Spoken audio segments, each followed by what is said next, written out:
आज जरूरत क्या है, महिलाओं को कैसे सुरक्षा दिया जाए, महिलाओं के लिए के फायदे के लिए कैसे कानून बनाया जाए, जो बलात्कार होते हैं बलात्कारियों के लिए कैसे कठोर से कठोर दंड बनाया जाए ताकि बलात्कार जैसे जो जघन्य अपराध है वो रुके। लेकिन उसके जगह सरकार और जो लोग हैं सरकार के द्वारा प्रायोजित वो किस चीज में लगे हुए हैं, कैसे जो सर पर दुपट्टा महिलाएं ओढ़ रही हैं उन दुपट्टा को कैसे खींचकर हटाया जाए, तो बहुत शर्म की बात है। भारत न्यूज़ 91 में आपका स्वागत है। दर्शकों, आज मेरे सामने ज़ेबा खान मौजूद है जो सोशल एक्टिविस्ट है और किसान आंदोलन में इनको आपने देखा होगा।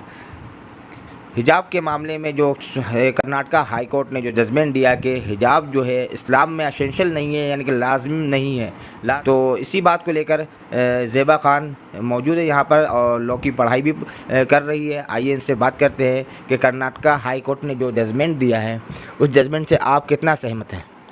जी, हम उस आदाब, नमस्कार, सलाम, सत श्री अकाल सभी दर्शकों को मेरा, और मैं उस जजमेंट से अग्री नहीं करती हूँ क्योंकि एक तो हमें कॉन्स्टिट्यूशन ने भी राइट दिया है, freedom of culture, freedom of religion, freedom of express, हर तरह का हमें फ्रीडम दिया है। और ये कहीं ना कहीं कॉन्स्टिट्यूशन के आर्टिकल 15 का वायलेशन भी है।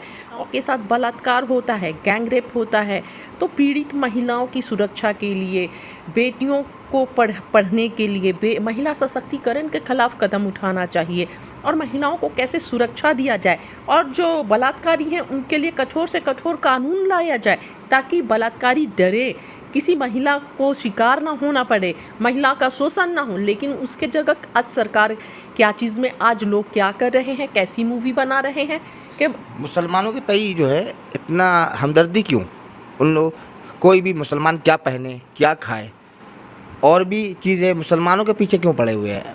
देखिए, ये सिर्फ एक वोट बैंक की राजनीति है और कुछ नहीं है कि देश में, वही मैं बोलना चाह रही थी, आज ज़रूरत क्या है, महिलाओं को कैसे सुरक्षा दिया जाए, महिलाओं के लिए के फायदे के लिए कैसे कानून बनाया जाए, जो बलात्कार होते हैं बलात्कारियों के लिए कैसे कठोर से कठोर दंड बनाया जाए ताकि बलात्कार जैसे जो जघन्य अपराध है वो रुके। लेकिन उसके जगह सरकार और जो लोग हैं सरकार के द्वारा प्रायोजित वो किस चीज़ में लगे हुए हैं, कैसे जो सर पर दुपट्टा महिलाएं ओढ़ रही हैं उन दुपट्टा को कैसे खींचकर हटाया जाए, तो बहुत शर्म की बात है, बहुत दुख की बात है, बहुत अफसोस की बात है ये कि इस तरह का देश में माहौल बन गया है कि जो हम पर्दा हमारा शुरू से रिवाज रहा, कल्चर रहा, और सिर्फ मुसलमान नहीं हर धर्म में महिलाओं को इज्जत से रहना सिखाया गया है। पर्दा तो घूंघट डालना तो हिंदू धर्म में भी है, घूंघट डाल पहले के देखते रहे, घूंघट गांव में आज भी चले जाएं तो औरतें घूंघट डाली हुई रहती हैं। बिल्कुल, मैं वही अभी आपसे बोलना चाह रही थी। राजस्थान में अभी भी बहुत सारे गांव हैं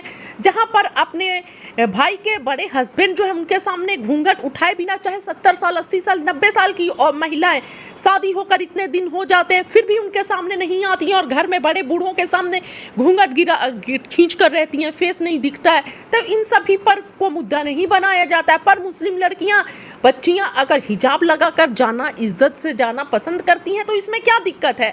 कर्नाटक में स्कूल के जो कॉलेज की स्कूल की जो लड़कियां हैं वो इसको अपनी क्लास का बाइकआउट कर लिया उन्होंने। तो इससे क्या लगता है आपको कि जिस तरह बताया था कि बेटी बचाओ बेटी पढ़ाओ का जो नारा है, तो उस लेकर के ये जो बाइकआउट लोगों ने किया कि क्योंकि हिजाब को लेकर के जजमेंट जैसा आया कि उन्होंने क्लास को बाइकआउट कर दिया, तो इससे पढ़ाई में कितना फ़र्क पड़ेगा महिलाओं का, ये बताएं। देखिए, ये गलत जजमेंट आया है। मैं कोर्ट से उम्मीद करती हूँ कि एक तो सबसे बड़ी बात है कि जज साहब वकील साहब से पूछते हैं कि कुरान का कहाँ पर हिजाब शब्द का यूज़ है। ऐसे व्यक्ति से इंटरप्रेट करने के लिए कुरान पूछा जा रहा है। एक तो कुरान अरेबिक में लिखा हुआ है और इंटरप्रेट ऐसे व्यक्ति को करने के लिए जो कुरान वर्ड और अरेबिक वर्ड को जानते नहीं है।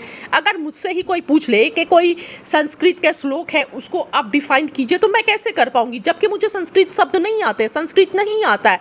तो यही है कि आपको कुरान आता नहीं है और आप किसी ऐसे व्यक्ति से बोल रहे हैं इंटरप्रेट करके बताइए। जो संवैधानिक हक है, ऐसा नहीं कोई क्या इंसान खाए क्या पहने, ये हर व्यक्ति का अपना एक अधिकार है और इस पे इस अधिकार का हनन नहीं होना चाहिए। और कोर्ट को भी जो फैसला कोर्ट ने जो दिया है उस पर भी गौर करना चाहिए क्योंकि इंसान का एक अपना एक विचार होता है क्या पहने क्या खाएं। जी बिल्कुल, ये तो मैं आपसे खुद ही बोल रही हूँ कि आर्टिकल 15 का ये वायलेशन है जो हम freedom of right, freedom of culture, freedom of religion, freedom of expression, ये सारे हमारे राइट्स का हनन है। इस तरह की रुकावटें कर कर, और जो हमारा कल्चर रहा है, जो हमारे धर्म का भी एक हिस्सा है, महिलाओं को पर्दे में रहना। अगर कोई बच्ची पर्दे में रहकर पढ़ना चाहती है तो उसे रोकना बहुत गलत है। तो ये बोलना चाहूँगी कि ये जो सिर्फ एक ढोंग है, महिलाओं का जो सम्मान है, अब देश में महिलाएं क्या पहनेंगी आज़ाद नहीं है। अपने इच्छा के अनुसार पहनने घूमने के लिए उन पर दबाव बनाया जा रहा है। ज़ेबा खान, मैं आपसे एक सवाल पूछूंगा, क्योंकि एक प्रोपेगेंडा चलाया जाता है कि इस्लाम को लेकर के, इस्लाम में जो महिलाओं को बहुत ज़्यादा महिलाओं पर जुल्म करता है, महिलाओं का हनन करता है। तो मैं इस बात पे आप, क्योंकि मुस्लिम महिला आप हैं, और इसलिए ये सवाल आपसे पूछ रहा हूँ कि क्या ये प्रोपेगेंडा कितना सही है, कितना गलत है, ये बताइए। क्या वाकई में आप पे जुल्म हुआ है, या आप पे रुकावटें डालते हैं आपके घर वाले कि ये पहनो, ये मत पहनो, आपको बिल्कुल कैद करके रखे, ऐसा क्या? देखिए, ये तो बोलना बेवकूफ़ी है, बेवकूफ़ी भरी बात है कि रुकावटें, कुछ भी रुकावटें नहीं हैं। और हमें हर घर में कहीं बेटों से ज़्यादा बढ़कर बेटियों को समझा जाता है, हर तरह का अधिकार है। और आप तो देखें कि मुसलमान महिलाएं, पहले लोग बोलते थे कि बहुत बंदिश में रहती हैं, घर से नहीं निकलती हैं, और एनआरसी सीए में जब बोलना शुरू की और जब घर से निकली वो भी आपको नहीं बर्दाश्त हुआ। तो आप देखना कहाँ चाहते हैं हमें? ये सिर्फ ढोंग है और एक कम्युनिटी को टारगेट करने का तरीका है, और कुछ भी नहीं है। कोई फिक्र नहीं है, और हमारे कम्युनिटी में किसी भी तरह का डिस्क्रिमिनेशन नहीं है, किसी तरह की कोई पाबंदी नहीं है, कोई बंदिशें नहीं है बच्चियों पर। तो कोर्ट ने तो फैसला सुना दिया जी, आगे क्या? आगे देखिए, हम सुप्रीम कोर्ट में जाएंगे ना। हिजाब आज तक बंद हुआ है, ना आगे बंद होगा।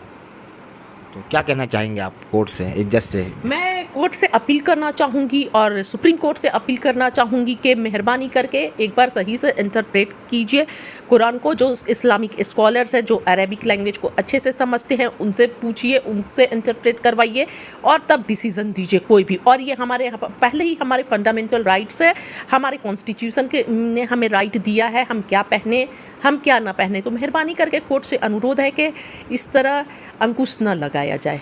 दर्शकों, इनसे ये सवाल हिजाब के मामले में भारत न्यूज़ 91 ने इसलिए किया, ये इंटरव्यू, इनसे बातचीत इसलिए की क्योंकि ये एक खुद लॉ की पढ़ाई कर रही है, और हिजाब का मामला कोर्ट में गया, कोर्ट ने अपना जजमेंट सुनाया, और फिर उसके बाद कोर्ट के बाद जो ये सुप्रीम कोर्ट का रुख लोगों ने किया, क्योंकि वहाँ पर उन्होंने अर्जी दायर की।